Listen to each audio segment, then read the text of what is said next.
আপনি আপনার লোকদের সুরক্ষা করার জন্য একরকম পলিসি নেবেন, আপনার চিন্তা মতাদর্শের লোকের বাইরে তাদের জন্য আরেক রকম দৃষ্টিভঙ্গি লালন করবেন।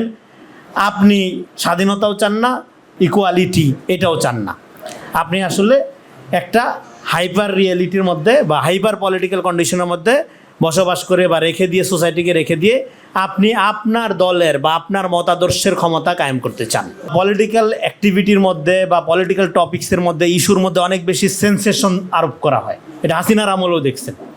হ্যাঁ, এমন এমন জিনিস, পরিমণিকে নিয়ে 5 দিন মাত বাজার, তারপরে হইলো আপনার পাপিয়াকে নিয়ে 15 দিন পাবলিক।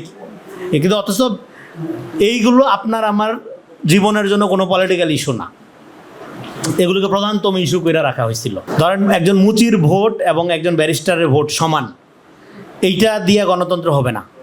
রাষ্ট্রের সাথে সম্পর্কের ক্ষেত্রে বা রাষ্ট্রের সাথে অধিকার আদায়ের ক্ষেত্রে মুচি এবং ব্যারিস্টারের সমান অ্যাক্সেস থাকতে হবে।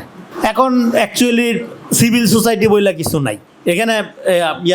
অ্যান্টনের এখানেও আলাপ আছে, এটা খানিকটা civil society, death of civil society বলতে পারেন। কারণ হলো এখন আপনার এক ধরনের নিউ ডিজিটাল পাবলিক স্ফেয়ার হাজির হয়েছে। আমাদের এখানে সাধারণত জ্ঞান চর্চার ক্ষেত্রে ট্রেডিশন হলো যে আমরা মোটামুটি 100 বছর পিছায়ে থাকি, এটা আমাদের ঐতিহ্য। হ্যাঁ, সো কন্টেম্পোরারি যারা পলিটিক্যাল থিঙ্কার বা দার্শনিক, সেই বিষয়গুলো ধরেন আমরা অনেক পরে, 100 বছর না হলে এখন তো 10 বছর 20 বছর পরে হলে আলাপ হয়, কিন্তু সেটা হওয়া উচিত না। আপনি কিন্তু ঠিকই আপনার আমেরিকান আদলে আপনার ফুড হ্যাবিট চেঞ্জ হয়েছে, আপনার ড্রেস চেঞ্জ হয়েছে, হ্যাঁ, এবং আপনার হাতে ফোন থাকার কারণে আপনি একই কালচার কনজিউম করেন, কিন্তু শুধু জ্ঞান বিজ্ঞান চর্চার ক্ষেত্রে আপনি পিছিয়ে আসেন। ওইখানে যে বিষয়গুলো চর্চা করা হয় সেগুলো 1-2 দশক পরে এসে আমাদের এখানে হয়। আর আমাদের এখানে জ্ঞান চর্চার আরেকটা বড় সমস্যা হলো নেম ড্রপিং। আমরা ব্যক্তিগুলোকে আপনার আমদানি করে আনি এবং ওই ব্যক্তিগুলোর জেন্দা লাশ অথবা মরা লাশের উপর ভর করে এখানে 1-2 ব্যক্তি নিজেরা বাজার তৈরি করতে চায়। সেই আইডিয়া নিয়ে কেউ ক্রিটিক্যালি এঙ্গেজ হয় না। সো এই জন্য আমরা দেখবেন এখানে যে করা হয় নাই, বইটার ছবি রাখা হয় নাই বা লেখকের ছবি রাখা হয় নাই। অলরেডি লেখকরা আমরা বিনা পয়সায় ব্যাপক বিজ্ঞাপন দিতেছি, হ্যাঁ, ঢাকার শহরে। সো কারণ আমরা আইডিয়াটা পিক করছি শুধু, সেটা কি হাইপার পলিটিক্স। সেই আইডিয়াটা ধরে আমরা আলাপ করতে চাই। এই জন্য এই লেখক কী করতেছে, হ্যাঁ, তার কয়টা গার্লফ্রেন্ড, তারপরে সে কোথায় কফি খায়, হ্যাঁ, এগুলো এত গুরুত্বপূর্ণ না আমাদের কাছে। গুরুত্বপূর্ণ হলে সে কী আইডিয়াটা এখানে স্পার্ক করছে বা কী আইডিয়াটা ডেলিভারি দিচ্ছে, সেটা আমাদের জন্য কতখানি রেলিভেন্ট, সেই আলাপটা আমরা করার চেষ্টা করব। আমি বইটা মোটামুটি পড়ছি, কিন্তু এই বইটা পড়ার জন্য যে পরিমাণ ফ্রি টাইম দরকার এটা আমার এই মুহূর্তে আমার হাতে নাই। তারপর আমি 2 দিন টকশো কাজা করে এই বইটা পড়ছি, টকশো স্থগিত করে, হ্যাঁ। এবং আপনার আজকে এবং আলোচনাটা শেষ হলে আমি আবার আমার পুরানা ব্যবসায় ফেরত যেতে পারবো। সো কিন্তু মূলত আমি বেসিক্যালি একজন রাইটার এবং আমার কাজ হলো এই ধরনের ক্রিটিক্যাল, ইন্টেলেকচুয়াল এবং ফিলোসফিক্যালি লোডেড বিষয় আসলে নিয়ে থাকা। সো টকশো করে আমার জীবন যেহেতু ধ্বংস হয়ে যাচ্ছিল, সেই ধ্বংস থেকে ফেরত আসার একটা সুবর্ণ সুযোগ আমাকে ঢাকা সার্কেল করে দিছে, যে ক্রিটিক্যালি এঙ্গেজ এবং বিশেষ করে আপনাদের মতো এক ধরনের অ্যাডভান্স এবং খুবই যোগ্য অডিয়েন্সকে আমরা আজকে সাথে পাইছি। এটা আমাদের জন্য সত্যিই খুবই আনন্দের। এবং আমরা জাস্ট আজকে প্রাইমারি লেভেলের আলাপটা তুলবো। বাকি আলাপ যেটা আপনার নিজ দায়িত্বে, আপনি তো জানেন কেউ কাউরে শিখাইতে পারে না। শিক্ষকদের একমাত্র ত্রুটি কী, তারা শিক্ষাদান করার চেষ্টা করে, যেটা অ্যাবসার্ড। আমি জাস্ট বইটার আলোকে বাংলাদেশের প্রেক্ষাপটে যে জিনিসগুলো আমাদের আলোচনা করা দরকার বা আমাদের রাজনৈতিক সামাজিক চিন্তা বিকাশের ক্ষেত্রে যেই পয়েন্টগুলো আমাদের সামনে আনা দরকার আমার মনে হয়েছে, সেগুলো জাস্ট আপনাদের সাথে শেয়ার করব আমার এই সংক্ষিপ্ত আলোচনায়। এবং আমি খুবই প্রিসাইজলি আলোচনা করার চেষ্টা করব। এই লেখকের নামের উচ্চারণ নিয়ে একটা দ্বন্দ্ব আছে। এখানে কেউ অ্যান্টন জাগার উচ্চারণ করছেন, আসলে আমি দেখতেছি বা শুনলাম যে ওনার নামের উচ্চারণ করতেছিল অ্যান্টন ইয়েগার। হ্যাঁ, এইটা এই ব্রিটিশরা এইভাবে উচ্চারণ করতে, উনি তো বেসিক্যালি বেলজিয়ামের লোক।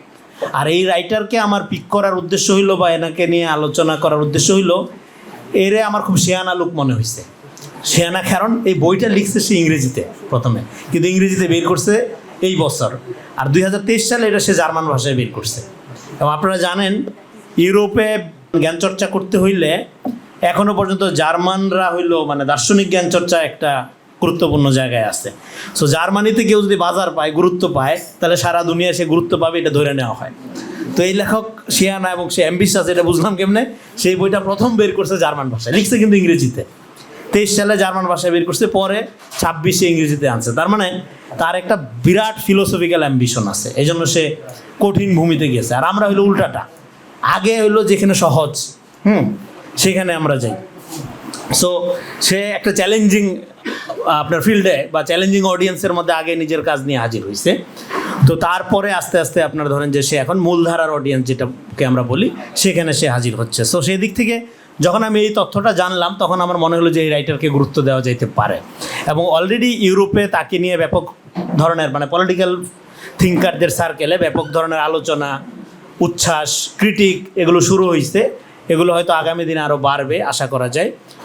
সো আমাদের জন্য এটা ঢাকাতে নতুন ট্রেডিশন যে ধরেন একজন ইমার্জিং রাইটার যার বই বা কাজ নিয়ে মাত্র আলোচনা শুরু হচ্ছে অন্যান্য দেশে, এবং ঢাকাতেও আমরা একই সাথে আলোচনা করছি। এবং আলোচনা করছি কীভাবে, একজন আমেরিকা, আরেকজন লন্ডন, আর আমি ঢাকা। হ্যাঁ, এই যে একটা ডেডলি কম্বিনেশন, এটা কিন্তু ইন্টারেস্টিং। সো আমরা একটা মোটামুটি একটা কমপ্লিট ভিউ হয়তো পাইতে পারি। হ্যাঁ, তো যাই হোক, আমরা এখানে যে বিষয়টা, যে আইডিয়াটা নিয়ে আমরা আলোচনা করছি সেটা হলো হাইপার পলিটিক্স। হাইপার পলিটিক্স আইডিয়াটা অ্যান্টন এগার নতুন কয়েন করছে, বিষয়টা এরকম না। এই আইডিয়াটার আগে, এই আইডিয়াটার একটা ইতিহাস আছে। সেই ইতিহাসটা কি, আমরা হাইপার রিয়ালিটি সম্পর্কে আপনারা হয়তো জানেন। হাইপার রিয়ালিটিকে আপনার এইটা বিখ্যাত সমাজতাত্ত্বিক দার্শনিক বদলিয়ার, উনি ফরাসি দার্শনিক, ওনার একটা বই আছে সিমুলেশন অ্যান্ড সিমুলাক্রা। সেইখানে উনি হাইপার রিয়ালিটি ধারণাটা ব্যাখ্যা করছিল। তো হাইপার রিয়ালিটি নিয়ে অনেক ধরনের আলোচনা হয়েছে, সমালোচনা আছে। এবং তারপরে উম্বার্তো ইকো, আরেকজন ইতালিয়ান বিখ্যাত দার্শনিক, আপনার এই অবসর সময়ে উনি উপন্যাস লিখত, আর ওয়ার্কিং টাইমে উনি ফিলোসফি চর্চা করতো। আপনার ওনার একটা বিখ্যাত বই আছে in the name of rose, এটা অনুবাদ হয়েছে বাংলাতে। সো ইতালিয়ান ফিলোসফার উম্বার্তো ইকোর বই আছে travel in hyper reality. So hyper reality ধারণাটা এটা অনেক জটিল ফিলোসফিক্যাল আলোচনা আছে, এর ম্যাথোডোলজিক্যালি অনেক ধরনের বিষয়ের সাথে রিলেটেড আইডিয়াটা। বেসিক্যালি হারমোনিটিক্স যেটা বলা হয়, হারমোনিটিক্সের বাংলা কী করা যায়, হারমোনিটিক্সের বাংলা করা যায় ধরেন তাফসির বিদ্যা, ব্যাখ্যাশাস্ত্র, যেখান থেকে অর্থ উৎপন্ন হয়। সো হারমোনিটিক্সের মধ্যে বা তাফসির শাস্ত্রের মধ্যে বা ব্যাখ্যা শাস্ত্রের মধ্যে এই বিষয়টা আলোচনা করছে আপনার উম্বার্তো ইকো। মানে তার ম্যাথোডোলজি, তার পদ্ধতিগত বিষয়টা হলো হারমোনিটিক্স, যেখানে সে হাইপার রিয়েলিটির আলোচনাটা তুলছিল। এখন হাইপার রিয়েলিটির নানা আসপেক্ট ওনারা ব্যাখ্যা করছে। এর একটা হলো যে রিয়ালিটি উইদাউট রিয়েল, যেই বাস্তবতার মধ্যে কোনো বাস্তবতা নাই, সেটাকে তারা হাইপার রিয়েলিটি বলতেছে। একইভাবে হাইপার পলিটিক্সের মধ্যেও সব কিছু আছে, শুধু পলিটিক্স নাই। পলিটিক্স নিয়ে অনেক কিছু আছে, হ্যাঁ, অনেক আলাপ হচ্ছে, অনেক কিছু হচ্ছে, অনেক বিপ্লব, বিদ্রোহ, বিক্ষোভ, অভ্যুত্থান হচ্ছে, কিন্তু পলিটিক্স হচ্ছে না। রিয়েলিটি, হাইপার রিয়েলিটি, যেটা নিয়ে বদলিয়ার এবং উম্বার্তো ইকোর আলাপ আপনারা দেখবেন। তো সেখান থেকে আমরা যখন হাইপার পলিটিক্সে আসলাম, তো হাইপার রিয়েলিটিতে আমরা পাচ্ছিলাম রিয়ালিটি উইদাউট রিয়েল। একইভাবে হাইপার পলিটিক্সে আমরা পাচ্ছি পলিটিক্স, হ্যাঁ, পলিটিক্স নিয়ে সব কিছু, কিন্তু সেখানে পলিটিক্সটাই মিসিং। এই জন্য এই বইয়ের একদম মানে শুরুতেই আপনার লেখা হচ্ছে what happens when politics is everywhere yet nothing seems to change. হ্যাঁ, তো আমাদের বাংলাদেশে দেখবেন এর চেয়ে বাস্তব কথা আর হয় না। সব জায়গায় রাজনীতি, কিন্তু পরিবর্তন, এবং একটা গণঅভ্যুত্থানও হয়ে গেল, তারপরও পরিবর্তনের বেলায় কিন্তু তেমন কিছু আমরা আসলে মানে সিগনিফিকেন্টলি আপনি বলতে পারবেন না যে মানে জনগণের পয়েন্ট অফ ভিউ থেকে পরিবর্তনের জায়গায় আপনি করতে পারবেন না। খুব একটা রেডিক্যাল পরিবর্তনের কিছু কিন্তু দেখা যাচ্ছে না। কিন্তু পলিটিক্স ভেরি মাচ রেলিভেন্ট হচ্ছে। আগে যেই প্রজন্ম বা যারা পলিটিক্সের ব্যাপারে খুব একটা আগ্রহ ছিল না, তারা অনেক বেশি আগ্রহী হইল। হ্যাঁ, পলিটিক্স সমস্ত জায়গায় একটা প্রধানতম টপিকস আকারে হাজির হইল। আমাদের বাজার বাইরে গেল টকশোর কারণে, কিন্তু কোনো পরিবর্তন হচ্ছে না। তো এই যে একটা হাইপার রিয়েল টাইমের মধ্যে আমরা আছি, হ্যাঁ, এবং এটা প্রকৃত অর্থেই হাইপার রিয়েল থেকে হাইপার পলিটিক্যাল টাইমের মধ্যে আমরা আছি। সো এই বিষয়টাকে ফিলোসফিক্যালি, কালচারালি, থিওরিটিক্যালি বুঝতে পারাটা খুব জরুরি। যদি বুঝতে না পারি তাহলে আমরা যেটা হবো, আমরা পলিটিক্সের নামে পলিটিক্যালি প্রতারিত হইতে থাকবো। এই জন্য পলিটিক্সের মধ্যে যখন পলিটিক্যাল এসেন্স থাকে না, সেটা কি কি কারণে থাকে না, কি কি আসপেক্টে থাকে না, এইটা বুঝবার ক্ষেত্রে আমরা এই অ্যান্টন এগারের এই থিওরাইজেশনটাকে খুবই কার্যকর মনে করি, যে হাইপার পলিটিক্স সব কিছু করে ফেলছে। এখানে আপনি দেখবেন যে পলিটিক্যাল অ্যাক্টিভিটির মধ্যে বা পলিটিক্যাল টপিক্সের মধ্যে, ইস্যুর মধ্যে অনেক বেশি সেন্সেশন আরোপ করা হয়। এটা হাসিনার আমলেও দেখছেন। হ্যাঁ, এমন এমন জিনিস, পরিমণিকে নিয়ে 5 দিন মাত বাজার, তারপরে হইলো আপনার পাপিয়াকে নিয়ে 15 দিন পাবলিক। কিন্তু অথচ এইগুলো আপনার আমার জীবনের জন্য কোনো পলিটিক্যাল ইস্যু না, এগুলোকে প্রধানতম ইস্যু করে রাখা হয়েছিল। সো এই যে একটা আপনার হাইপার পলিটিক্যাল প্রবণতা, সেইটা কিন্তু এরপরে আপনারা ইন্টারিমের আমলও দেখছেন, এখনও পর্যন্ত আছে, আমাদের সোসাইটিতে আছে। এটা আমরা একটু ডিপলি পরে আলোচনা করব। সো একইভাবে হাইপার পলিটিক্স বিষয়টা আপনি সহজে বুঝতে পারেন অ্যান্টি পলিটিক্স আকারে। সে পলিটিক্সের নামেই জিনিসটা করছে বা হাজির হচ্ছে, কিন্তু বেসিক্যালি এসেনশিয়ালি এটা একটা অ্যান্টি পলিটিক্যাল ফেনোমেনা। এখন এই অ্যান্টি পলিটিক্যাল ফেনোমেনাটা বা হাইপার পলিটিক্সটা জিনিসটা বুঝতে গেলে আমরা কয়টা জায়গার থেকে বুঝতে পারি।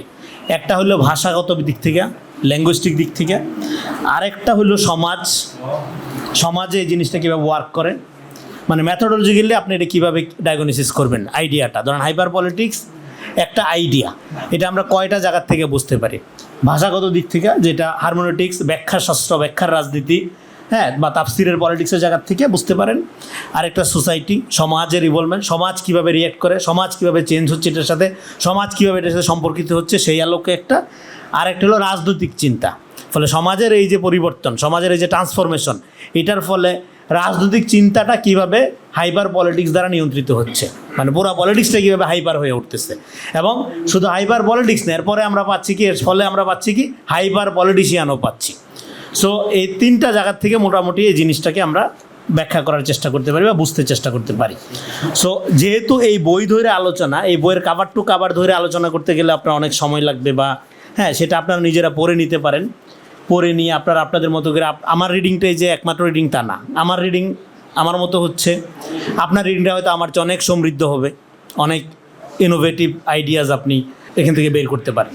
সো এই জন্য আমি এটার বুক রিভিউর দিকে যাচ্ছি না, আমি জাস্ট প্রথম প্যারাটা, এই বইটা পড়াটা ডিফিকাল্ট, ছোট্ট বই কিন্তু ডিফিকাল্ট কেন, আপনি যদি এটা কাভার টু কাভার পড়ে যান, এইটা জাফর ইকবালের বই পড়ার টেন্ডেন্সি নিয়ে যদি পড়েন, তাইলে আপনার সময়টা অপচয় হবে। কেন?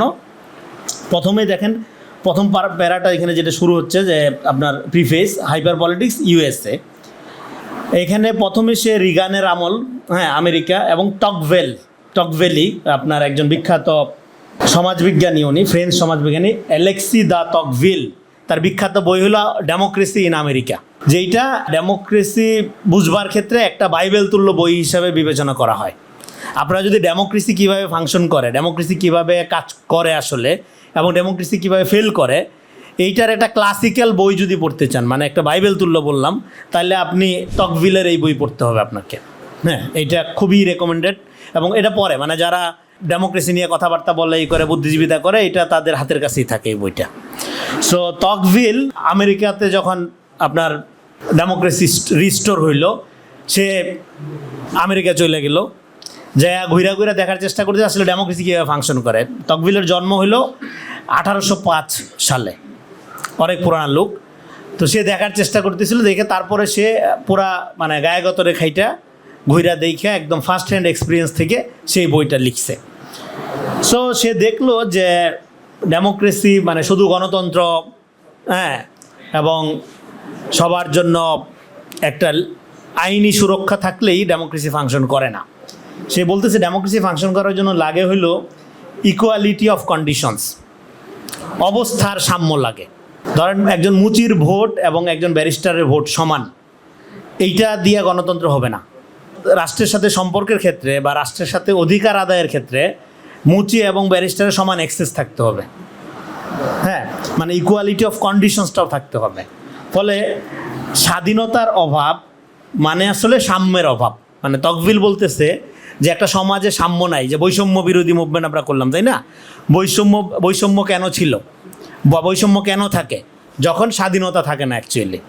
তো স্বাধীনতা যখন থাকে না তখন বৈষম্য থাকে, মানে বৈষম্যের ধারণাটা ফ্রিডমের ধারণার সাথে রিলেটেড। ফলে আপনি যদি আলাদা করে বৈষম্য দূর করতে চান, কিন্তু সমাজে স্বাধীনতার ব্যাপারে আপনার কোনো খবর নাই, সমাজে নারীদের বুলিং করা বন্ধ করার ব্যাপারে আপনার কোনো আয়োজন নাই, হ্যাঁ, তো আবার আপনি গণতন্ত্রের কথা বলবেন বা আপনি আপনার লোকদের সুরক্ষা করার জন্য একরকম পলিসি নেবেন, আপনার চিন্তা মতাদর্শের লোকের বাইরে তাদের জন্য আরেক রকম দৃষ্টিভঙ্গি লালন করবেন, আপনি আসলে স্বাধীনতাও চান না, আপনার এই যেটা বলে বৈষম্য, হ্যাঁ, ইকুয়ালিটি, এটাও চান না। আপনি আসলে একটা হাইপার রিয়েলিটির মধ্যে বা হাইপার পলিটিক্যাল কন্ডিশনের মধ্যে বসবাস করে বা রেখে দিয়ে, সোসাইটিকে রেখে দিয়ে আপনি আপনার দলের বা আপনার মতাদর্শের ক্ষমতা কায়েম করতে চান। সো গণতন্ত্র ফাংশনাল করতে হইলে এই ইকুয়ালিটি অফ কন্ডিশনস, মানে সাম্যের অভাব, মানে স্বাধীনতার অভাব, এই জায়গার থেকে জিনিসটা আমাদের বুঝতে হবে। জটিল আলাপ আমি সহজ করে বলার চেষ্টা করলাম। সো এখন আপনি দেখেন এই সাম্যের অবস্থাটা আগে যেরকম সোসাইটি, অ্যাকচুয়াল সোসাইটিতে যেরকম ছিল, হ্যাঁ, এখন কিন্তু ব্যাপারটা আরও কমপ্লেক্স হয়ে গেছে, আরও লিকুইড হয়ে গেছে বলা ভালো। কেন? এখন অ্যাকচুয়ালি সিভিল সোসাইটি বইলা কিছু নাই এখানে। অ্যান্টনের এখানেও আলাপ আছে, এটা খানিকটা civil society, death of civil society বলতে পারেন। কারণ হলো এখন আপনার এক ধরনের নিউ ডিজিটাল পাবলিক স্ফেয়ার হাজির হয়েছে।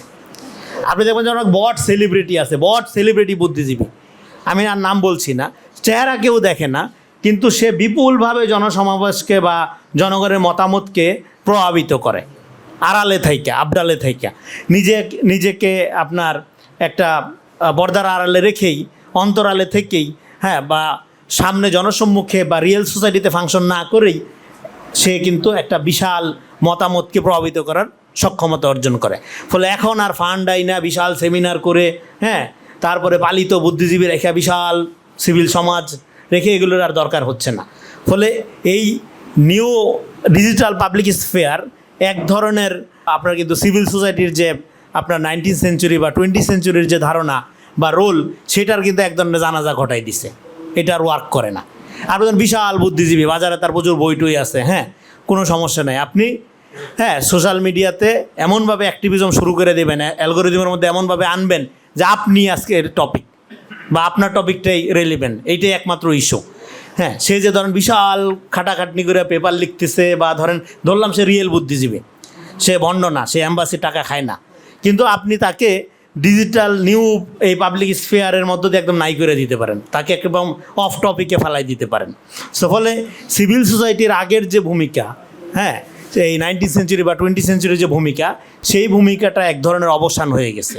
এই বইটা আরেকটা জায়গা থেকে গুরুত্বপূর্ণ, সেটা হলো আমরা 19th সেঞ্চুরি ইন্টেলেকচুয়ালিটির মধ্য দিয়ে ঐতিহাসিকভাবে ধরেন এখনকার অবস্থাটা বোঝার চেষ্টা করি, কিন্তু অ্যান্টন এখানে 19th সেঞ্চুরি না, মূলত ফোকাস করছে 20th সেঞ্চুরি, যেটা আমরা মাত্র পার করে আসলাম।